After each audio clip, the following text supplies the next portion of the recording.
My coworker laughed at my old laptop, then asked to borrow it during a presentation. When I started my new job, I brought my 6-year-old laptop to work every day. It wasn't flashy. The battery barely lasted 2 hours.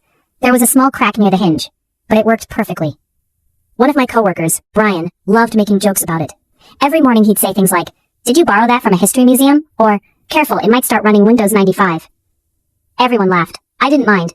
I'd rather have a paid-off laptop than a financed one. One Friday morning, our department had to present to a potential client worth millions. Brian proudly carried in his brand-new, top-of-the-line laptop. Right before the meeting started, it refused to turn on. He tried everything, different chargers, hard resets, nothing worked. The client was already sitting in the conference room. Brian looked around in a panic, then his eyes landed on me.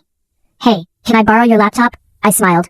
"The museum piece?" He laughed nervously. "Yeah, that one." I handed it over. It started instantly. The presentation went perfectly.